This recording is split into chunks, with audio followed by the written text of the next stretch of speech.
Following the comparative success of my recent £3.88 limited budget food challenge, I'm going to do another one. This time the budget is that, £1. And I'm going to try and get 1 day's worth of food out for one person for £1. Now, that might not seem like a massive challenge. You've probably seen £1 a day food challenges before. This is a bit different though, because we're only doing it for 1 day. So there is no opportunity for pro rata, there is no opportunity for bulk buying. We're just going to grab whatever food we can for £1 for one person, 3 meals.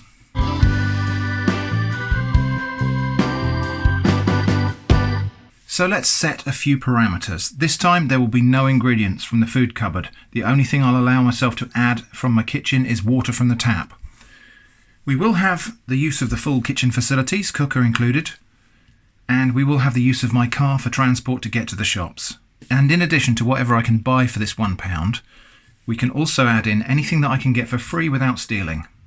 This time we will be fully exploiting reduced items if they're available. So, first things first, let's go shopping. Okay, so this is going to be tougher than the previous challenge, largely because of the very, very limited budget. So, first thing we're going to do is check out the reduced section.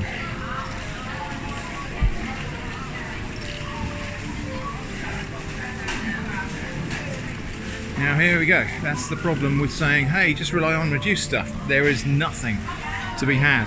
So we're going to have to use our wits today. Okay, pretty sure our main sustenance is going to have to be bread. Now, we could have one of these sliced white loaves for 40 pence, and there's a heck of a lot of sustenance there, easily enough to keep me going for a day. But I don't want to be eating white bread all day. At least not just plain old cheap white sliced bread. So let's see if we can find something else. Okay, so there's this. We could go for 2 of these part-baked baguettes, maybe. Let's keep looking. That will do nicely. Okay, my plans have been somewhat scuppered a bit. I thought I might have been able to get some of these salad things, get a very, very small amount, but you can only buy them in large or small pots. There is no possibility to do it by weight. There's no possibility to get a small amount of anything here. So we're going to have to again use our wits. I was hoping I could do the same with cheese, but it looks like it's all pre-measured now. Now, a few people commented on the previous video, get tuna. Tuna's really cheap, but it's not that cheap, and it certainly isn't going to fit today's budget. So we're going to have to look around. We could stretch to a can of sardines, and they're quite healthy and quite tasty. So we could get like sardines in tomato sauce, and there's a lot we can do with that. But let's keep looking. Okay, now here we go. Right, okay, look at this. Salmon paste, so it's like a salmon pate. 27 pence. Nice. Okay, so how much is one teeny tiny little banana going to cost me?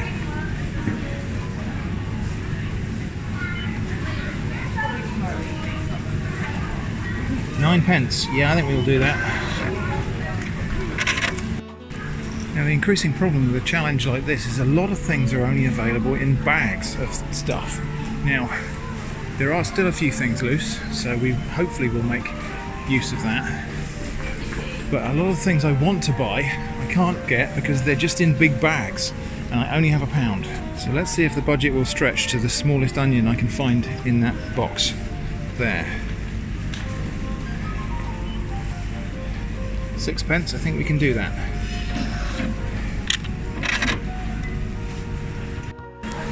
Now, carrots, normally I am kind of overjoyed to see great big thick carrots like this, but I want to kind of find a small one really for my budget. I might just buy that piece. Yeah, why not?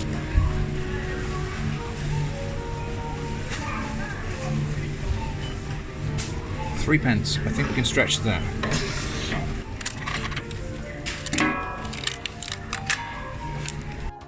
Now I could get a can of baked beans for 22 pence. I kind of think baked beans are a bit of a low-hanging fruit really. Let's go and find something else that may be even better value.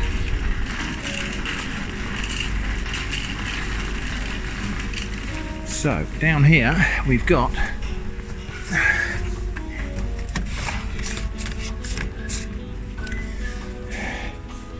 Growers Harvest mushy peas. 15 pence a can. How about 1 apple?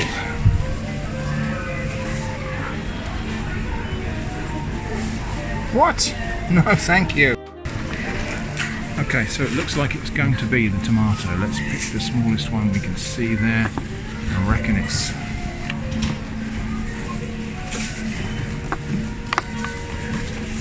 that one.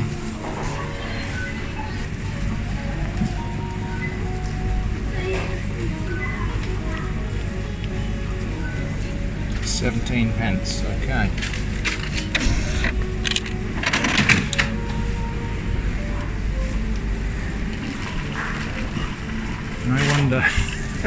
I wonder if we have enough for 1 little mushroom. What do you reckon? That one there?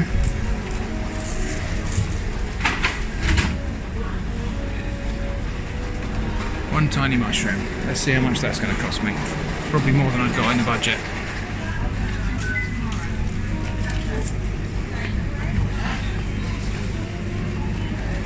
Ah, 4 pence. No. Is there a smaller one? Actually, I think that one might be a bit lighter. Let's try that one.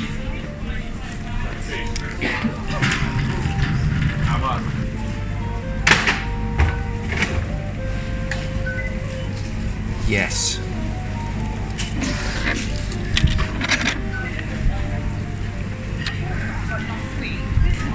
Never pay more than 3 pence for a mushroom. And I think that brings us up to a total. So let's get the check out and pay for it. Okay, and there it is. This can and now there be it placed is. in your bag. So there we go. These are my purchased ingredients, and there is my receipt. £1. Exactly. I think we did pretty well. The bread was a bit of a lifesaver, actually. I probably would have had to spend about 40 pence on bread if it hadn't been for this reduced loaf. It is a bit stiff and stale, but it'll be fine. I'm probably going to toast most of that anyway. So we've got ingredients here for 3 meals for 1 day, I think. Salmon paste is interesting. I don't know how they can do that for 27 pence, but there it is.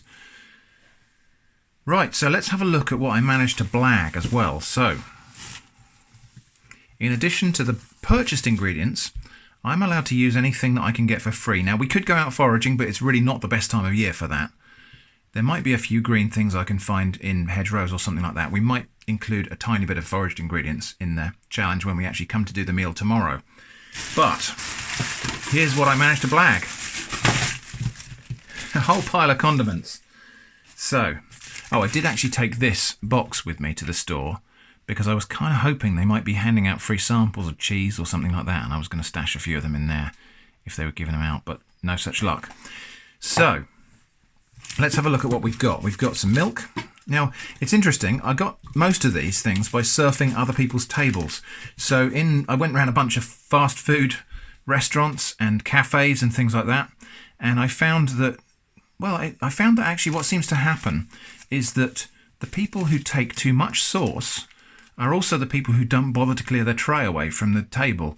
So I just kind of went in, ambled around as if I was looking for the toilets or something, and when I saw an abandoned tray on a table where people had just left it, if there are any unopened packets of sauce, I picked them up. So, let's have a look and see what we got. We've got some milk here.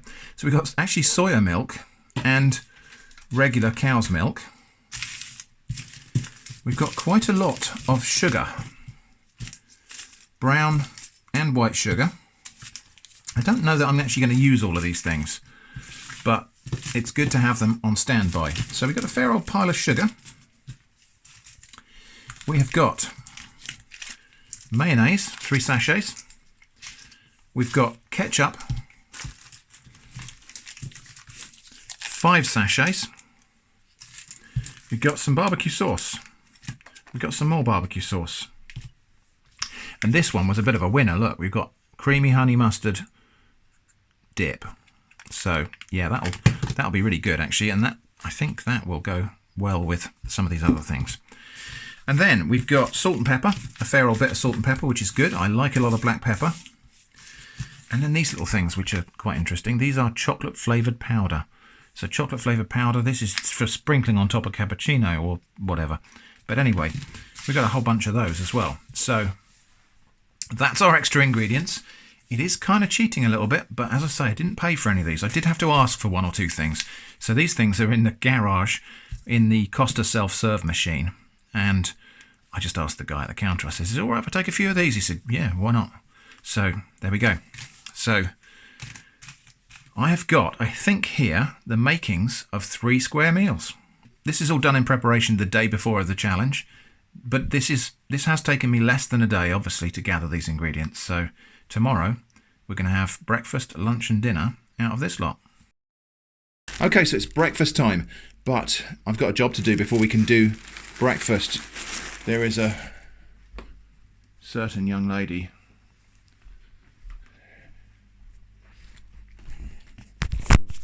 Oh, do you need something? Yeah, we've got to go out, haven't we? Okay.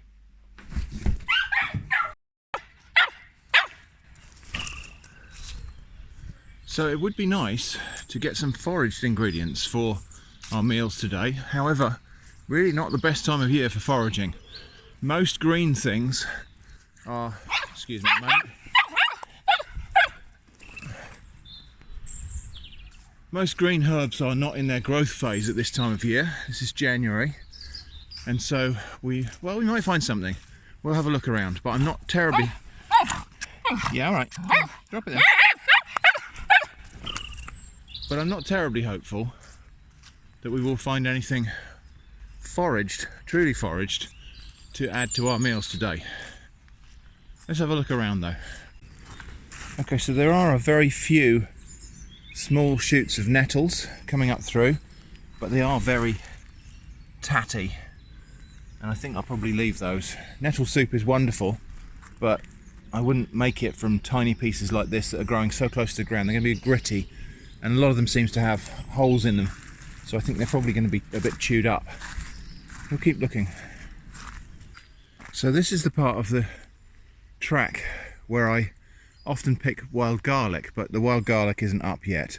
Now there are a few green things around, but the problem with picking anything green at this time of year is the leaves are very small and young, and actually the danger of misidentification is much greater.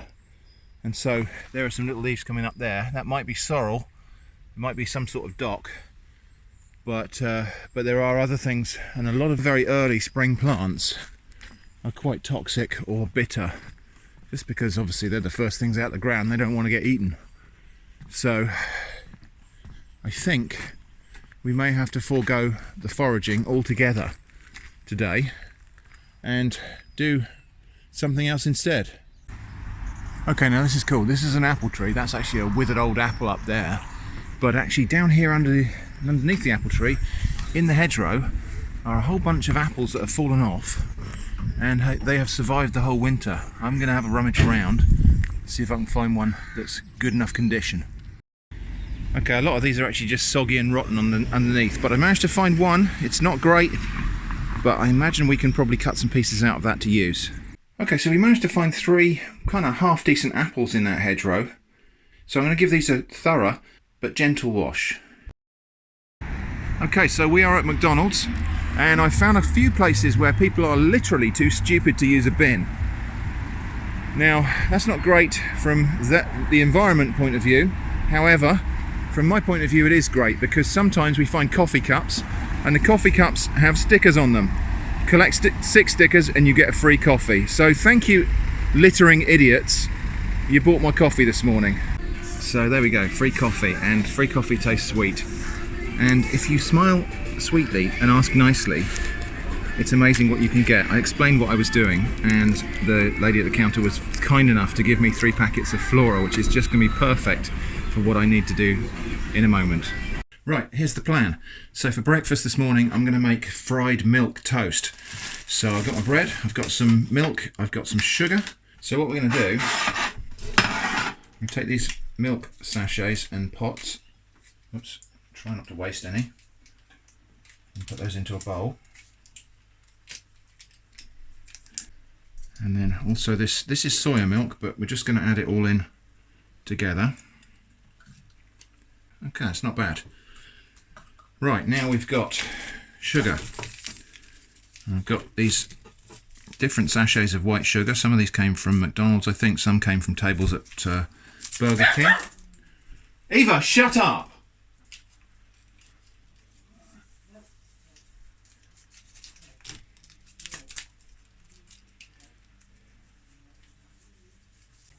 Now, of course, what would be perfect here would be an egg, but we don't have any. So, just going to dissolve that sugar in the milk.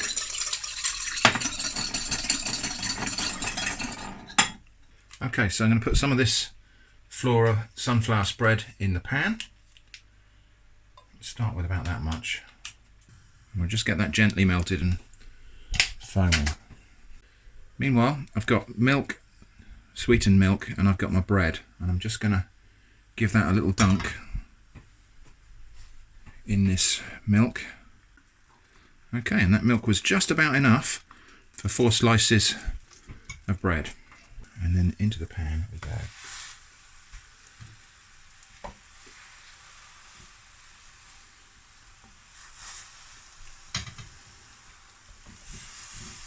So what we're making here is a bit like French toast, but there's no egg.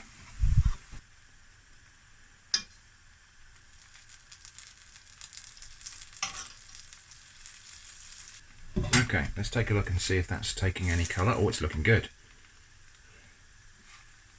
What I'm going to do here is just stack that up for a moment. And go in with the second pack of Flora. I think they might be a bit hot. Let's turn that down. Okay, now we need to get the other side of the bread in there. Meanwhile, over here we've got one small banana. Now, my hands are not massive. This is a small banana.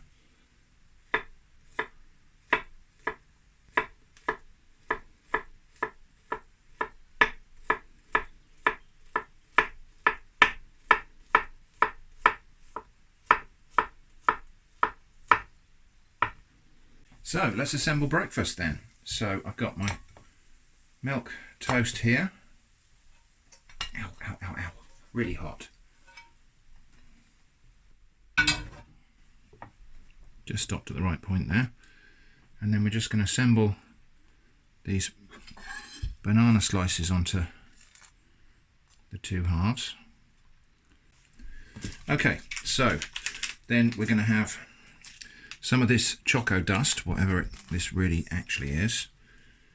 I'm going to just sprinkle that over the top of the sandwiches and just on top of the banana, just as a flavouring.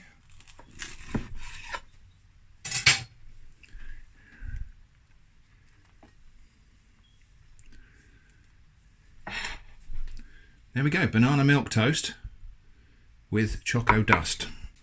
Right, let's go and give that a try, together with my free coffee.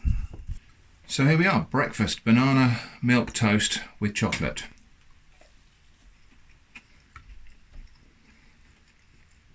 That's really good. That is really nice. Just because I can, I think we'll have a little bit of chocolate on top of my, well, it was a latte,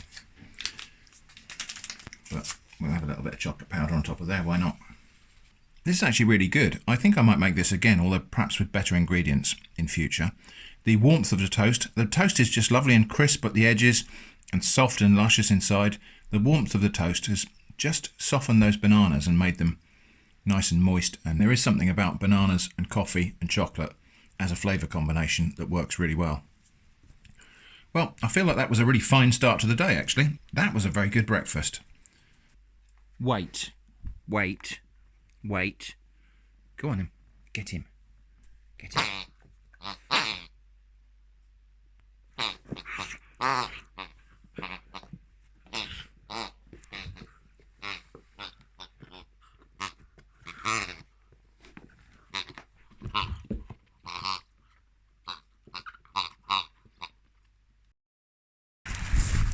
So it's a bit of a murky, grotty, grey day, and we've decided to come out for a bit of a walk along Netley Shore here. Now I could, if I was feeling brave, have oysters for lunch. Look at all these oysters here. These are all alive as well, or a lot of them are. These are live oysters. Now the trouble is, this is Southampton water. It's not the cleanest stretch of beach, and so yeah, I'm probably not going to bother with that. But look at that, whole big pile of live oysters.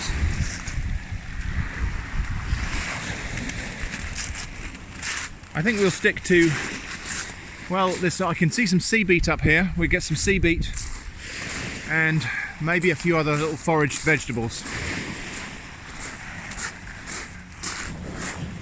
Right, Eva, come and see this. What's this here? Smell this. Smell this. Yeah, if Eva doesn't find that interesting, it means a dog hasn't peed on it. So we will pick some sea beet somewhere along this stretch here, using that as our test, and maybe a few other things as well.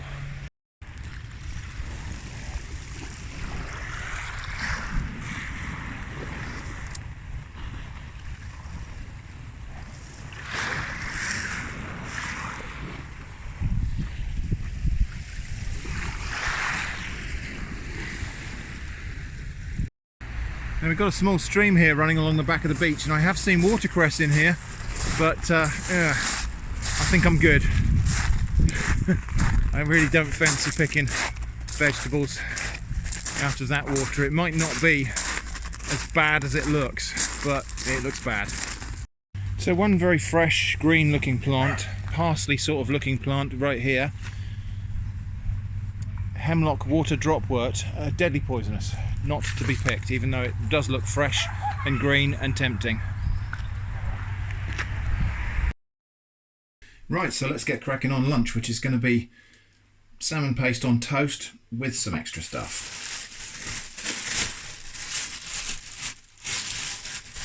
So I think for this we'll have, yeah, 4 nice slices of bread. There's plenty of bread left. Let's see what that looks like when it's toasted up.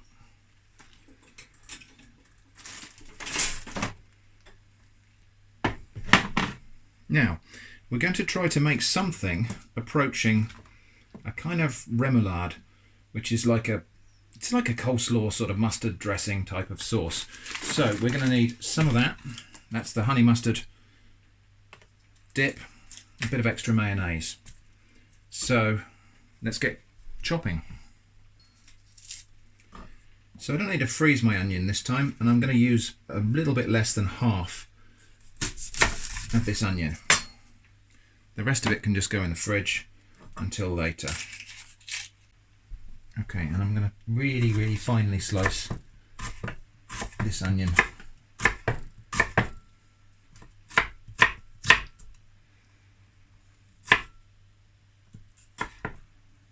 Okay, so that's the start.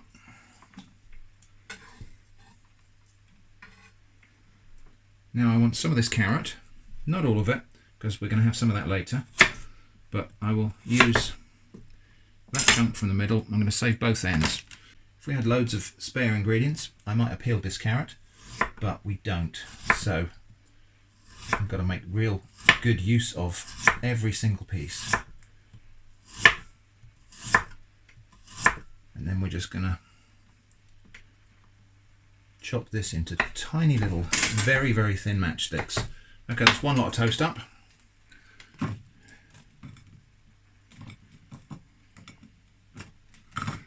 Let's do the next one.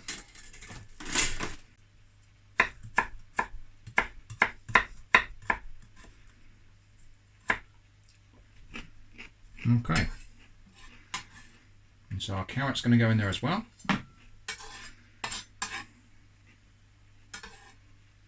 And now I'm just going to bash that up a little bit just to separate the onion pieces into shreds, but also to express a little bit of juice out of the onions, and hopefully that will flavour the carrots as well. Okay, that's the other 2 slices of toast up.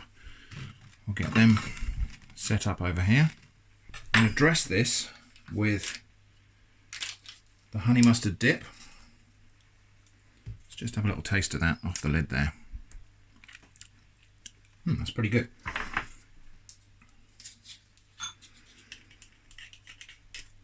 So that goes in there, don't want to waste a bit of that. And also we're going to have one of these sachets of mayonnaise in there.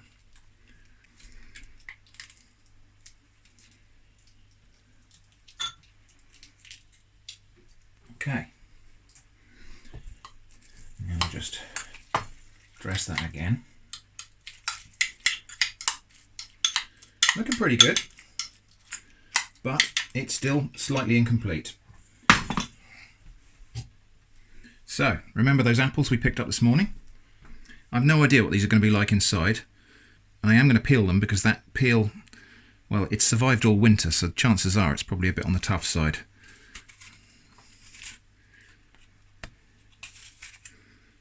Yeah, these apples are quite kind of woolly inside really, where they've been stored, well, they've been storing themselves, as it were, outdoors. They smell good though.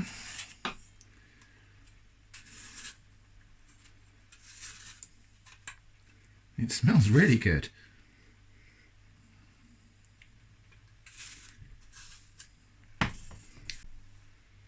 Right, let's see what that apple actually tastes like. I'm just going to try a little piece on its own.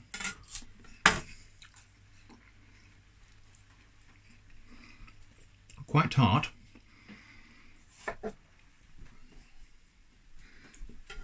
And not completely crisp. It's a little bit soft. But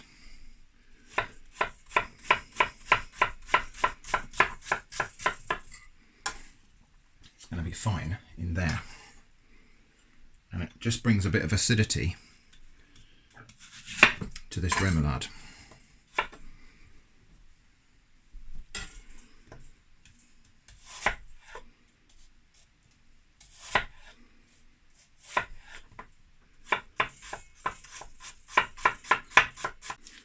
That's not bad. I want to coat that apple completely so that it doesn't brown in that dish. I think we might just put a bit more apple in since that's what we've got a lot of.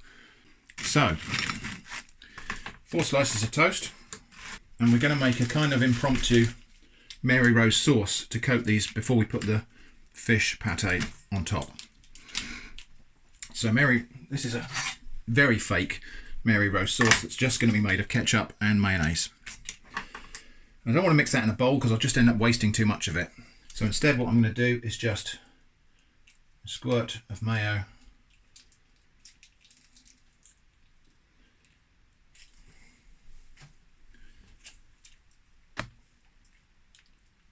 and a squirt of ketchup on each slice, and we will blend that in situ just with a knife. Not a very generous coating, but it doesn't need to be because we've got lots of that fish pate and I've got to use it all. Now the salmon pate, well, it smells really nice. It's like 42% salmon, decent amount of fish in there. Let's share that out equally on the 4 slices. It's going to be quite generous, but why not? Okay, so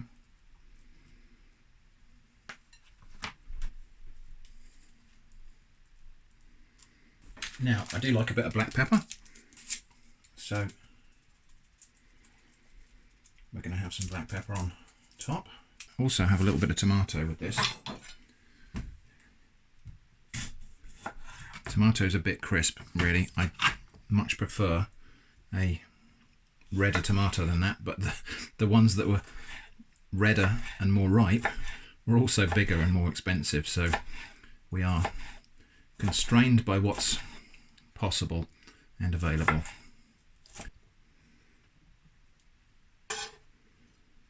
A little bit of this carrot, apple and onion remoulade on each one.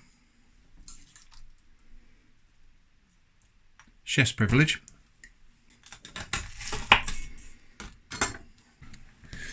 So there we have it. That is salmon pate on toast with tomatoes and an apple, onion and carrot remoulade. Let's get stuck in.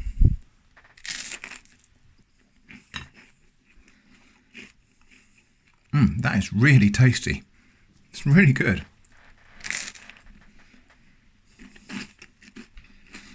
Just needs a tiny bit of salt.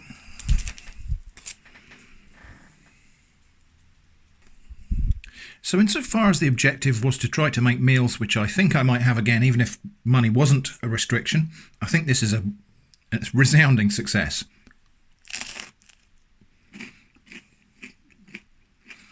Really, really very tasty. I'm going to turn the camera off now so I can enjoy this. And then we'll come back and talk in a minute. Well, that was okay. That was more than okay. That was really, really tasty. And I will definitely make that again. Perhaps with, again, slightly better ingredients next time. But that was really good.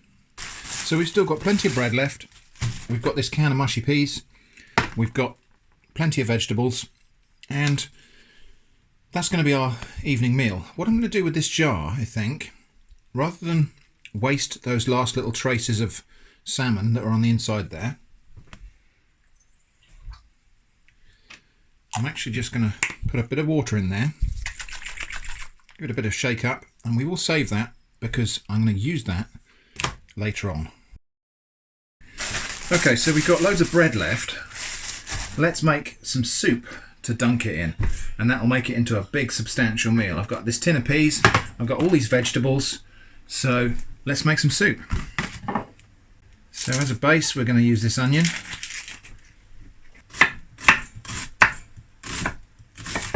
We will also have this bit of carrot here, which I'll just dice up into small pieces. If you can hear the sounds of eating next door, that's Steph and Jenny, who are not participating in this challenge this time, so they've got regular food. So let's get that in the pan. Okay, so in this pan we're just going to get a little bit of our last pack of flora in there, just so we can fry off those vegetables. Carrots and onions straight in there. I'm just going to season that a little bit while those are frying as well. A little bit of salt in there.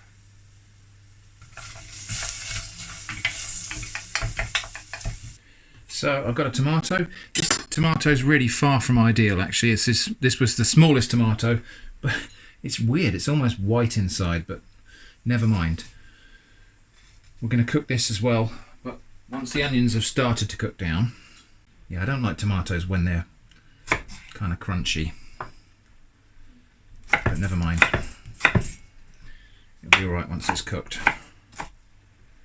So we're aiming for a sort of chunky vegetable soup end result, really. So we've got that bit of tomato, and then we've got this mushroom, which, well, not an awful lot of scope for chopping that up, but we'll just hack that up into pieces like that. Okay, and then we've got the sea beet that we foraged on the seashore earlier today. Now sea beet's a little bit out of season, so this might be a little bit on the tough side. So I'm going to chop this fairly small, and I'm going to lose those stalks.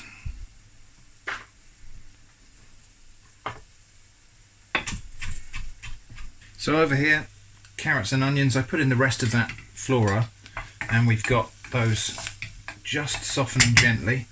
I'm actually going to put in a little sachet of brown sugar, just to help those onions caramelise.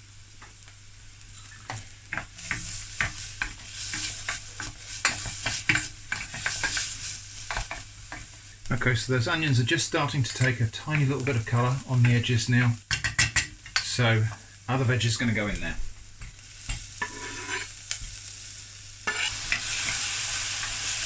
And this is where things will start to sort of stew a little bit because of the juice that comes out of those tomatoes. And so we need to be thinking about putting some liquid in here to make this into a soup in a minute. So remember the fish paste jar that I put the water in just to wash the last remnants of flavour out of it? That's going to go into the soup,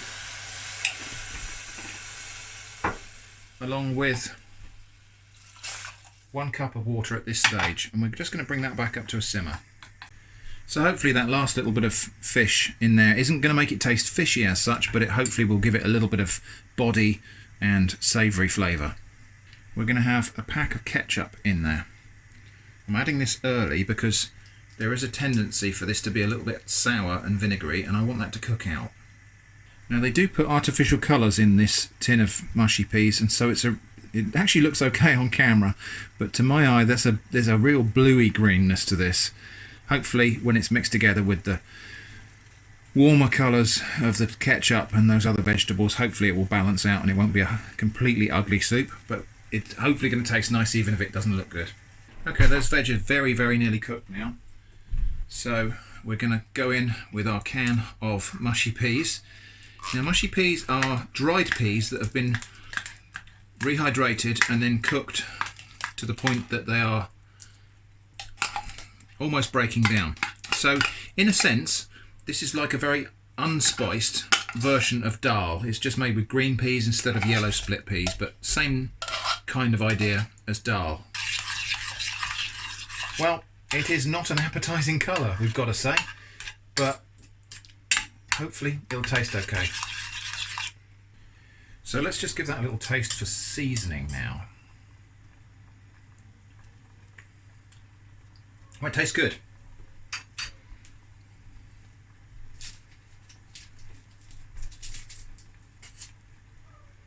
It needs more pepper, most things do. So let's not be shy with that. 3 little sachets of pepper are going to go back in there. Now, a little bit of a gamble here. Normally if you have pea soup, it's got ham in it, and ham's got a kind of smoky flavour. Now I haven't got any ham, but I have got smoky flavour. So I'm going to gamble here, and this barbecue sauce is going in the mix. And I'm hoping that the smoky flavour of this barbecue sauce will be reminiscent of the ham that you would normally have in pea and ham soup. I don't know what this is going to do to the colour of the soup, probably not improve it.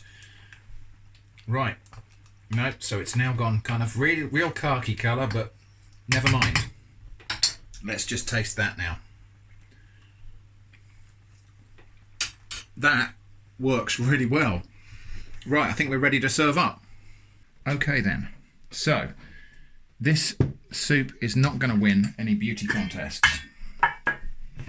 It's a rather greenish looking pea and vegetable soup. However, it's all in the taste is the important thing. So we've got loads of bread.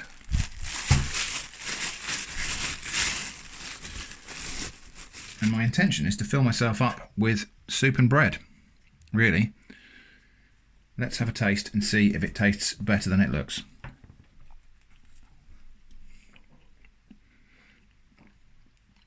It definitely does.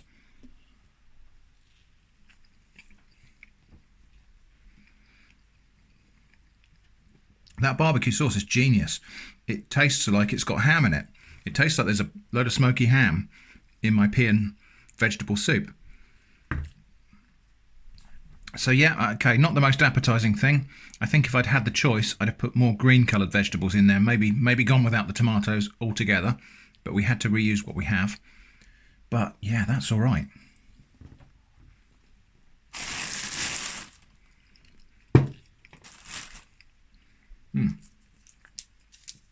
That hits the spot. I am adding more pepper because there isn't an upper limit for black pepper for me.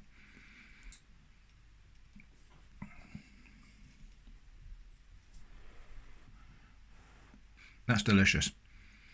And there's at least 2 bowls of it here. There's another bowl full still in the pan.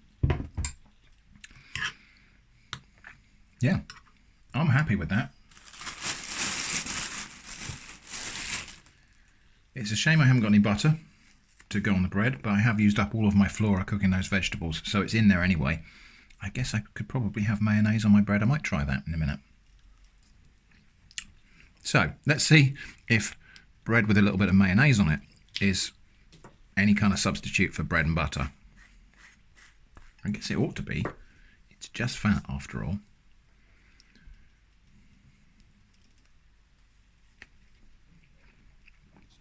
No, actually I'm going to say that bread with soup, with this soup, bread without the mayonnaise is better than bread with. So if I'd been using ingredients from my store cupboard, I could have put some curry powder in here and it would have looked nicer for one thing, and it would have helped as well. But this is actually quite a tasty soup in its own right. So, can turn the camera off now, finish my soup, and then we'll wrap up. Okay, you might have to take my word for it. That was a delicious bowl of soup. And I've got, well, that much of a loaf of bread left. I've got nothing to put on it. I suppose I could have toast and ketchup if I'm still hungry later this evening. But actually I had two big bowls of soup and I feel really full up. I've had, I don't know, 5-6 slices of bread as well, which I crumbled up and just mixed in with the soup in the end. And yeah, I feel really full up and satisfied. So as far as I'm concerned, this experiment's been a success. Actually surprised about how much I was able to buy for £1 in the supermarket, and I think there's even more flexibility and interesting ideas that we can do with condiments and things that we can scavenge and forage from tables and trays. So what have we learned? Well, I mean, actually this is probably the first time in my life I've ever actually asked people for things that I probably shouldn't take, like asking for that flora in McDonald's and asking for the little chocolate powder things in the Costa Express. And I'd normally be too embarrassed to do that, but it turns out people are really nice generally. So yeah, I think that's been a success. So we spent £1, I've eaten for a day, and I'm quite happy at the end of this day. Hope this has been interesting for you. Thanks for watching, and I hope to see you again soon.